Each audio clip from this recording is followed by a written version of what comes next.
5 things preventing you from getting laid. Number 1. Running on the conversation treadmill. The conversation treadmill is the absolute worst thing you can do in game. It is literally the polar opposite of good game. I can't emphasize enough how toxic this is to you getting laid. This is the biggest reason why people say nice guys don't get girls. It's because they're running on the fucking conversation treadmill, aka going abso-fucking-lutely nowhere. I mean, talk about the no-game train on the tracks to non-Pussyville. I mean, that's it. The conversation treadmill is when you basically have a conversation that doesn't lead anywhere because it lacks sexual escalation. It lacks purpose and substance. It's the typical bullshit conversation where you're basically interviewing the girl and there's no sexual chemistry being built. It's the same small talk conversation that you make with a friend of a friend that you just met that you feel forced into. When you have a conversation with a girl you're interested in, you have to escalate it by being physical, teasing her, flirting, organically bringing up sexual topics, and so on. The biggest reason guys end up on the conversation treadmill is because they get into the interactions, and once they're there, they're too scared to take the risk and start to sexualize and escalate the interaction. Guys are too scared to sexualize and attempt to take any risk because they're afraid they might lose the girl by doing it and fuck up the interaction. But guess what? It's possible she may not be into it and she'll reject you. But that's a good thing. Hey, if a girl rejects you, then it means you attempted to sexualize. She picked up on it and she declined. This is far superior than having a bunch of meaningless conversations that don't lead to a romantic interaction with a girl, especially if that's the reason you approached her in the first place. So unless you want to have a bunch of conversations that end with, hey, I'll see you around, or it was nice to meet you, and leave with no sex, then I recommend you stop running on the conversation treadmill. Number 2. Showing too much intent. Now, although you don't want to lack sexualization and escalation in the conversation, you want to do it in a way that's calibrated and socially acceptable. If you're too forward in a way that's uncalibrated, then what it does is create a lot of social pressure on the girl, and it puts her in the default setting of saying no and rejecting you. For example, you can't just go up to a girl and say, hey, can I stick my dick in you? Although, there was this one... Well, never mind, we'll talk about that later. It's too uncalibrated, and if she agreed to have sex with you based on that one-sentence interaction, she'd feel slut-shamed, and it puts a lot of social pressure on her. Think of how you feel when somebody is being really awkward or weird around you. It puts a lot of pressure on you to socially respond to them, but since they're being socially unacceptable and weird, then you feel awkward and don't know how to respond, leading you to just try to escape the interaction as fast as possible. Girls are the same way, and most importantly, they don't want to feel like a slut, even if they are. And don't get me wrong, I love them.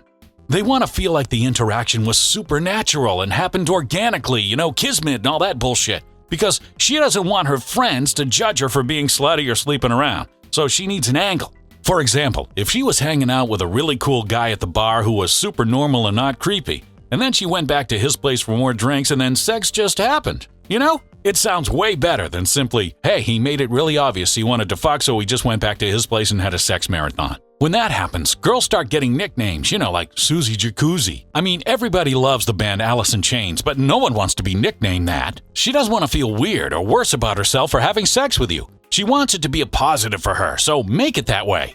Number 3. Lacking style individuality. Motherfuckers go out and expect to get girls. Meanwhile, they're dressed exactly the same way a stormtrooper would from Star Wars. You want to stand out, and the easiest way to do that is with a sick-ass watch from our sponsor, Vincero.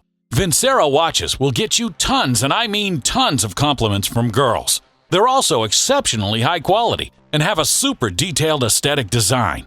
They've reeled in over 15,000 5-star reviews. Yeah, over 15,000 motherfuckers gave these watches 5-star reviews. They're that good. I've been wearing Vincero watches for over 2 years now, and they're a compliment magnet. I get compliments on them every time I go out wearing them, and the best part is they're affordable as fuck. So you're getting luxury, quality, and a compliment magnet for an affordable-ass price. You gotta go check out their Kairos Mesh collection. These are the perfect spring weather watches. You can wear them with anything and they look good AF. Check out the link in the description to get your hands on Vincero watches. At a sweet-ass discount, I may add. Number 4.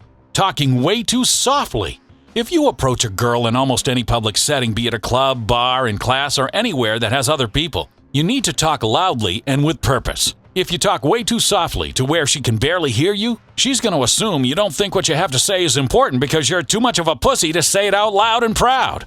I'm a fucking god, and if I want to say something, I just say that shit, baby. Loud and proud is my motto. If you don't believe that what you have to say is important and worthy of listening to, then she ain't gonna believe it either. Also, pragmatically, if she can't hear you, then she can't hear whatever dope-ass shit you're saying. So if you're out in a nightclub scenario, she's definitely just gonna walk away because she doesn't want to waste her time or put in a hearing aid and give you a microphone to hear what the fuck you're saying. Number 5, approaching from the side. Okay, it's typically never a good idea to approach a girl from the side for a ton of reasons. First, it comes off kind of creepy. 2, it makes you seem less confident because you didn't have the balls to walk right up to her directly and say, "Hey, I'm here, bitch." 3, you can catch her off guard and put her in automatic defense mode, which makes your approach and whatever you're saying less likely to resonate with her. And if it's somebody like Angelina Jolie, she's likely to kick your ass. You should be approaching straight up from the front, squaring up with her and making eye contact when you first walk up to her. Literally, doing this will increase your results tenfold. Now, this doesn't mean you should never approach from the side, but if you can do it, make sure you square up and face her from the front pretty soon thereafter. What I'm talking about is that awkward, creepy, pussy-ass side approach that you do when you half commit to something. "Oh, gee, that's a nice shoe. Well, where's the other one?" Cut that shit out. Reach down, remember that you have balls, and man up and approach directly, from the front, and with boldness. I love you guys. And that, my friends, is it. In summary, don't run on the conversation treadmill. Don't show too much intent. Don't lack style individuality. Don't talk too softly. And don't approach from the side, you creepy fuck. And don't forget to check out our sponsor, Vincero. Their watches are fucking amazing. And they're hooking you guys up with a sweet discount if you use my link.